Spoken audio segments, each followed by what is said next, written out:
Round of applause, help me welcome Kristen.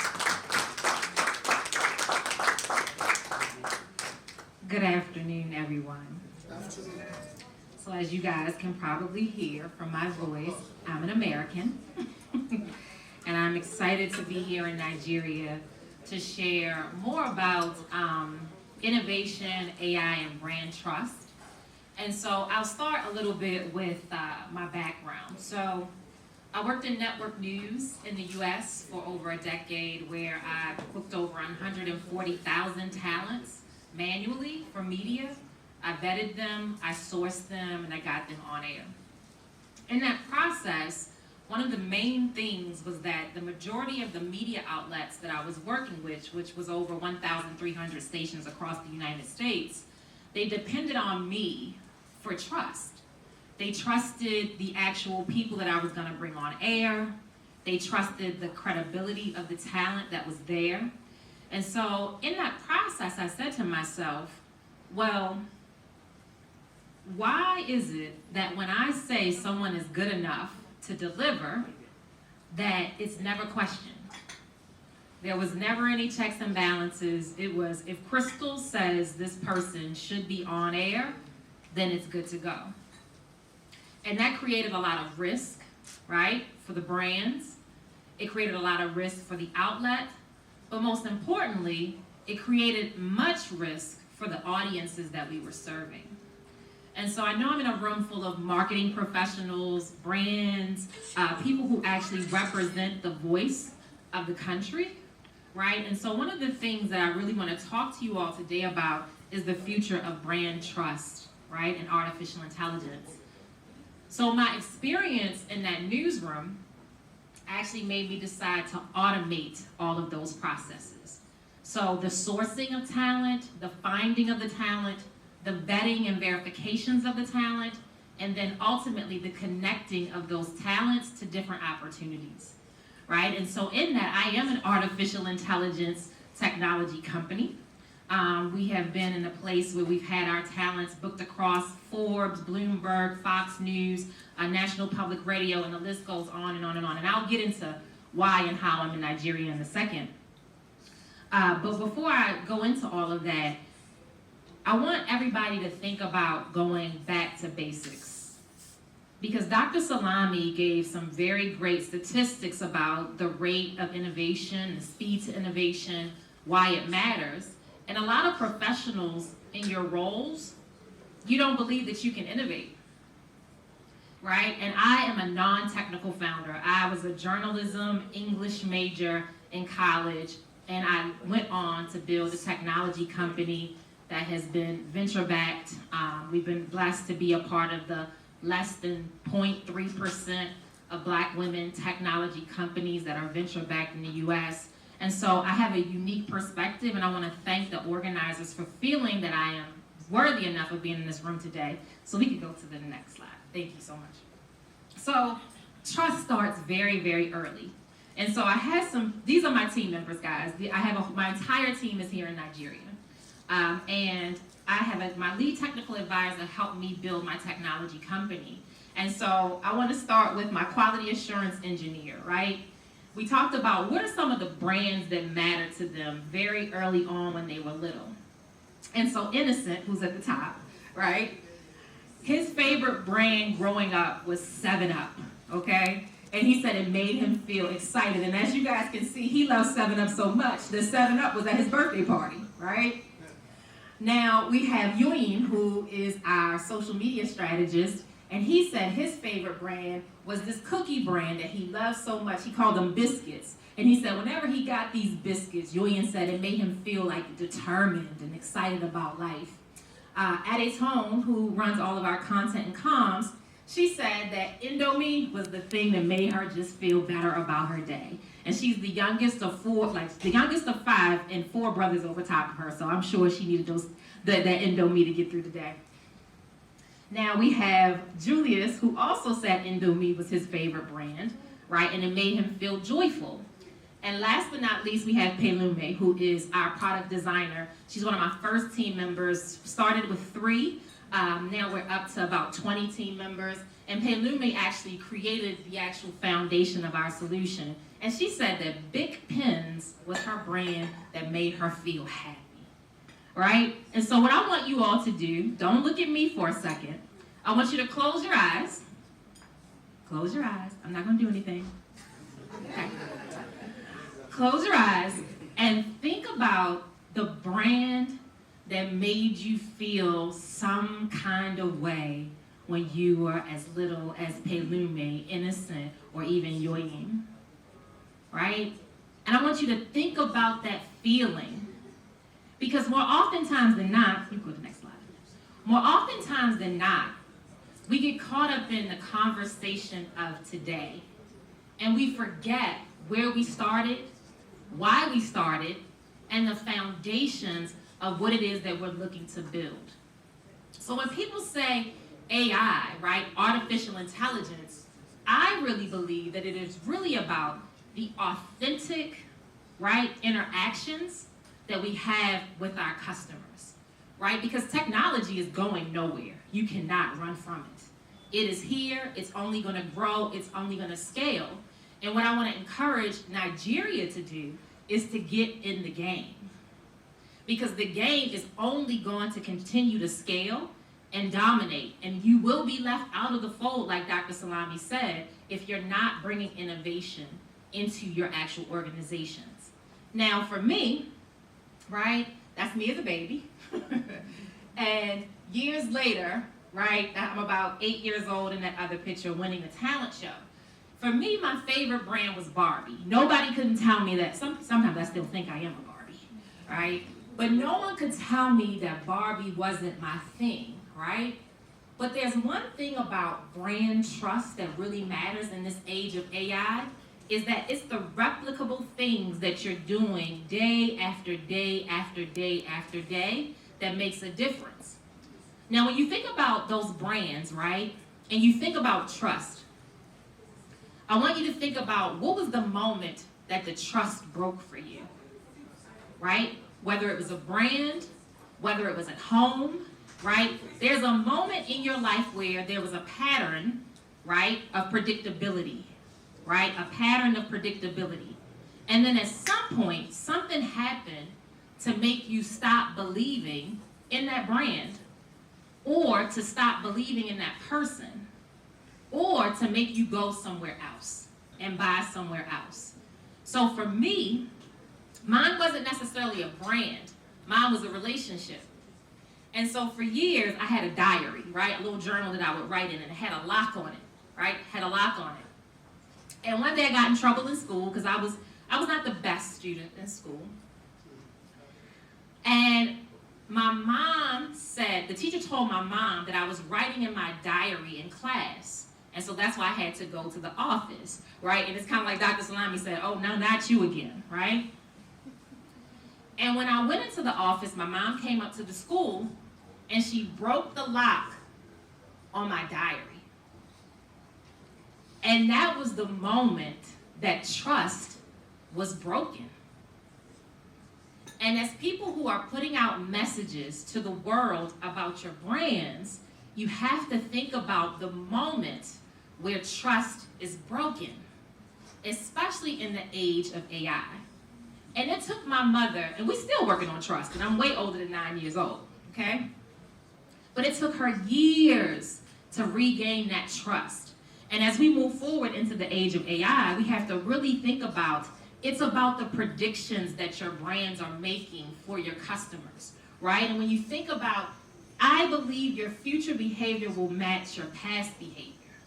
Right now, we're bringing in influencers, we're bringing in content creators, we're bringing in all of these people, but the question is, how do we know that these people are going to deliver on the brand trust? Are their actions predictable, right? Or are we just looking for people with the biggest follower count, right? And so when you're actually building and you're looking at innovating in your roles, there are a couple of things that you have to consider consistently, right? The reliability of who you're bringing in, right? When we think about talents, because we already know 900 million people on the continent of Africa will be on their mobile phones by 2030. That means nobody's going to be watching TV anymore, right? They are all going to be consuming from their phones. So is the messaging of the content creators that you're bringing on, is it reliable? Does it match what you've done in the past? Is it consistent? Is it operating with integrity and true transparency, right? Because at the end of the day, we are no longer in the influencer economy. We are in the reputation economy. And that's critical for everyone to know. Brands no longer buy audiences, they are buying credibility. I've had brands in Nigeria, some of the biggest brands, come to me and say, Crystal, we get the biggest mega influencers, but we're still not getting a result. And that's because the result over time is not properly being tracked. And I want to give you guys some information on how do we go from how many followers to can I trust this person with my brand, right? When you're hiring people to engage with your products, your services, and marketing to them, everyone should be actually asking that core question, not just looking at follower count. Because what we're seeing is the drop-off is happening where the follower counts are high, but there is no authentic credibility behind the talents that you're looking. Thank you.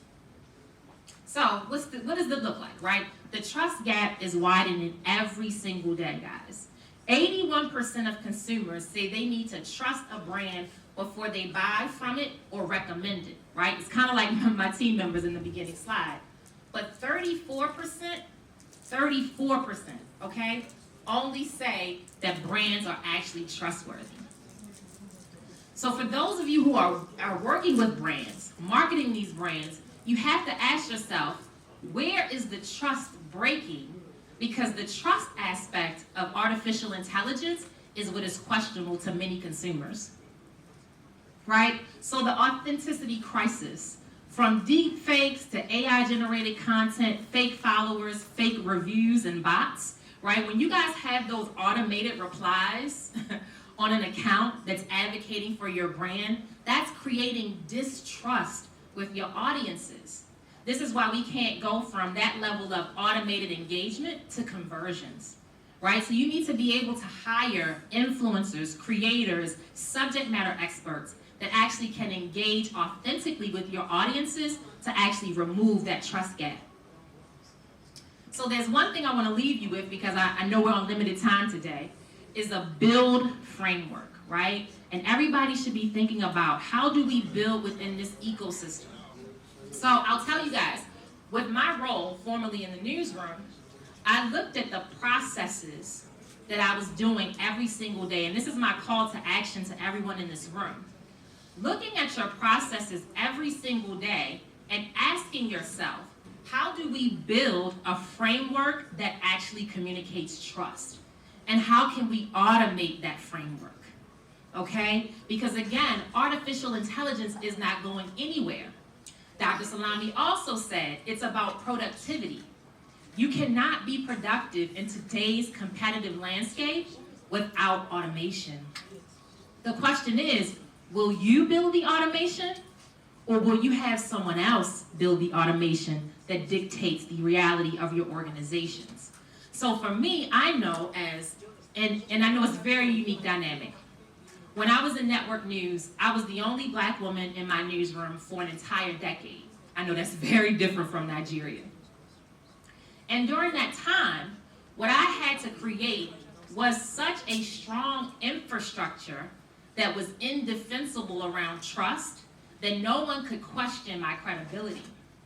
And I did that with a non-technical background. And so we should be looking inside of our organizations to say, what talent do we have inside that constantly delivers results, that they have a system that's indefensible, and how do we replicate that time and time and time and time and time again? You can build AI agents for little to no money today through automation. So as marketing professionals, the best way to protect your intelligence is to build and create your own. For me, going back to being the only Black woman in my newsroom, I was committed to increasing diversity by 85%. That was a result that I delivered. But in that process, I said, what happens when I'm no longer in this room, right? And that is where you actually have your greatest strength. When you build the systems and automate them, that is your greatest strength. I also knew that America, no matter what we see, right, is becoming more black and brown. But no one black or brown owns the algorithms. So I decided to build one. And with my team being here in Nigeria, my team showed me, Crystal, there's such a huge market here in Nigeria for vetting and verification because we're hiring talent and we don't know if they can actually perform. We're spending huge amounts of our budgets that don't really exist on talent that's underperforming. And so you have to look at how do we benchmark trust, right? Auditing that and saying past performance over time, because we keep looking toward the future, which is great, but there's a story and a narrative in the data that we've already captured over time. And that data can inform how you build the next layer of automation in your businesses. Understand before you amplify. Verification is critical. If we're just going off of an agency, meaning a PR agency, someone who sits in the middle and saying, oh, this is my guy, use him, that is a huge risk for your organizations, and it's showing in the drop-off in the numbers. Invest in evidence. Now, one thing that I've noticed is that case studies exist internally, but as brands and as marketers, we need to be actually saying, how are we presenting these case studies to the public? Because authenticity and trust is the new influence. It is not the numbers anymore. It's about what have we done? What is our track record? And how can we be transparent with that track record? And lead with humanity. This is a big opportunity, especially in a culture like Nigeria. What I was so excited to see when I passed, it's like how it was in the 90s. With that, the community is the conversation, right? And so what do we mean by lead with humanity? Start to bring in the stories of your team members, right? Those are the things that we should be promoting on social. That's how we build authentic trust, right? Are we publishing the case studies about how our brand has not disappointed over time? And if there is a break in trust, are we running from that break of trust, or are we actually addressing it in a transparent way? This is what's going to help us lead in the age of AI. Because again, a lot of people are looking at the amount of engagement, the numbers, and how much it can scale. But if you are not truly standing behind something that's defensible, it will always be questionable, and you'll lose your brand trust just like that. So it doesn't matter how many people you reach, because it's past awareness. And then design trust into every single system, right? Trust isn't found, it isn't bought, it isn't automated, it is truly built over time. And that's what you guys have the opportunity to do, and utilize artificial intelligence to do it. And I'll close with this. This is Nigeria's moment, right? And it's our moment as Black people. I am of the diaspora. I learned by bringing my father last year to Nigeria, not only, at 75, I brought him for his 75th birthday. I not only learned that my dad was 92% African, my dad was 72% Nigerian. Had never been to Nigeria a day in his life until I brought him. But what I know is that seeing the numbers, 200 million, 220 million people as a population, 70% under the age of 30, right? Your consumer, again, back to what Dr. Salami said, he's walking into classrooms of Gen, whatever they are, Gen Beta, what are they, Beta, Z, I don't know what they are now, Gen Z, right, okay? You cannot run from it. And you have to begin to earn their trust, because when you look at that 70% plus, that's who's growing with you. It's not the person that's tuning into TVC. It's the person that has that phone in their hand, and if they see anything that's trending online that actually disrupts their trust, they will move away from you. And the thing about artificial intelligence is that the good can be amplified just as bad and as quickly, just as fast as the bad, right? But more importantly, number one, I know we heard a lot of kind of daunting statistics a minute ago, right? But this is the largest economy in Africa. Nigeria has a very unique opportunity to blaze the trail on trust. People don't know, because when you come into the region, you hear the myths, scams, you hear all these things. I mean, these are the things that you hear. And then when you get into the culture, and you have a team that my team consistently delivers, I trust my team with my vision, with the venture dollars that were given to me. I trust my community members who are here with me today. I can come thousands of miles away and still feel safe. So there's a break in the narrative, the public perception of what the country really is. And it takes the marketers, the advertisers, to change that perception. And you all have that power. We can't just default to say, oh, that's just the way it is, right? There has to be a narrative that actually dispels the negative. For every one negative thing you hear, you have to hear 16 more positive things to rule out the negative.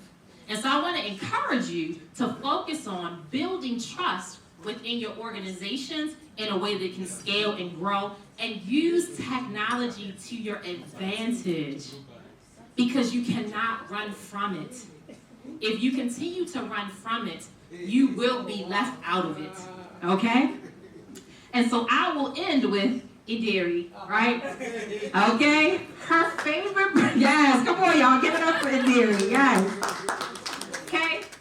Her favorite brand growing up was Blue Bonnet Margarine. Blue Bonnet, yes.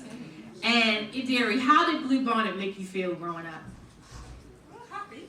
Made you feel happy? When I think about how to do the bread, Yeah, it was happy. it was happy, Yeah. right? I want you all to continue to go back to that feeling, right? Because there's nothing that artificial intelligence can supersede over human intelligence. You have to go back to the brand essence of what you've learned in school, what you've learned in your careers, what you've experienced growing up in a culture where you've delivered, you've depended on people, and they actually delivered for you. And so I'll close by saying that trust is the new infrastructure. If you actually build trust and commit to building trust at every inflection point in your business, there's no way that artificial intelligence will supersede the human intelligence. Thank you. You spoke to. You sort of introduced a new term, which is trust infrastructure, right? What do you mean by this, and how can organizations build this? For sure. So it's about looking at the track record, right? It's saying what actual processes and protocols have we put in place over time, right? And that is infrastructure. A lot of times we think that it has to come in a playbook or a blueprint, but the innovation that I have today, it came from me actually sitting at my job, right? Long story short, and I talk a little fast, but one day I was in the newsroom and I went to the restroom for 3 minutes. And I don't know if anyone in here has worked in a newsroom, but if you go to the restroom in a newsroom, you just don't do that, right? And so by the time I came back from the restroom, news broke at the White House. And my assignment editor was running around and he said, Crystal, where did you go? We need a guest for anchor coverage. And in that moment, I said, these people can't even book a guest without me physically being in this seat. And so what I did was, I went back to my desk and I wrote down every single thing that I did on a day-to-day to book a guest, right? And I ended up with 8 pages of notes. I want to encourage the room to do the same thing. When you're thinking about how you get people to market, how you get your products to market, how you engage the talent that helps to put those people into the market, look at every single process, write them down, and you'll realize that is infrastructure, right? Then you'll look at that list and say, well, where in this process does trust break for my consumer? And at that inflection point of trust breaking, that's where you actually have the power to actually even supersede your competitors. Because the trust infrastructure is about you, one, realizing where the trust is broken, coming up with a solution for the broken trust, and then actually executing on it. But if you don't see that on paper in a sense that it's infrastructure, then there's no way you can solve the true problems. It's always guesswork. Thank you, Kristen. A question I'd like to ask you is, you mentioned that Nigeria has the opportunity to lead in the trust economy. I mean, I'm not even speaking based on the people that are in this house, but outside of this place, I know a lot of people probably have doubts about that. Probably too so optimistic about the markets, about the country itself, around trust economy. For sure. It is about value, right? The more people that you have, the more narratives and stories that you can tell, the more opportunities you have to reshape perception, right? In America, for every one child that's born in America, 8 are born here in Nigeria. Okay? That's 8 more voices, 8 more perspectives that can actually change the perception, right? So as our population in the U.S. is declining, the population of Nigeria is significantly increasing 8 to 1, right? And so we really commit to, I heard it earlier about, what are we talking about in grade school? Are we teaching trust, right? Are we teaching how to operate in a spirit of integrity? And are people owning that? One thing I've heard frequently from Nigerians myself is, oh, this is how we do things, it's gonna be corrupt, it's not, and this is coming from Nigerians. So if Nigerians are saying this about Nigeria, then that's gonna be the world perception of Nigeria. But when I come into rooms like this, I know that this is a vetted, trusted community. And I refuse to believe that people in this room are that. And so when we think about opportunity, anything that you can do at volume and at scale, it has the opportunity to dominate. What Nigeria has to decide is, what narrative does Nigeria want to tell? Very interesting. Very, very interesting. Thank you for that submission. I'll say the second to the last question I'd like to ask you is, I mean, I operate in the FMCG space, and consumer discussion is a big thing for us. Now, you spoke about consumers needing to have at least, consumers having 81% in a brand before they buy. However, there was also a statistics you draw, which states only 31% of Nigerian consumers trust the brand, right? Why is the gap getting so wide? I think it's one, because media is democratized, right? We used to tune into traditional platforms, radio, television, right? The news, to get our information, right? Now that it's decentralized, every person in this room actually is a content creator. If you have a Facebook account, Instagram, TikTok, Twitter, whatever you're on, right? That is where the information is fragmented. And there is no one infrastructure anymore where you go for trust. So we don't know who to believe, right?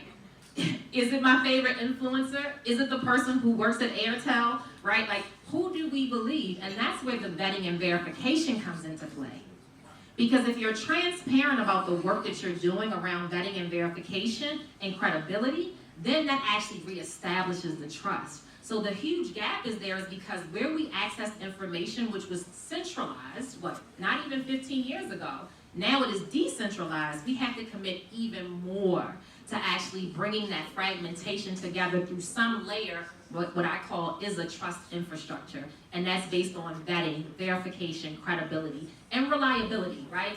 Consistency, right? Are people consistently showing up for the brand, right? How do they show up for the brand? Do you have an influencer or a creator that you're bringing on to talk about your brand?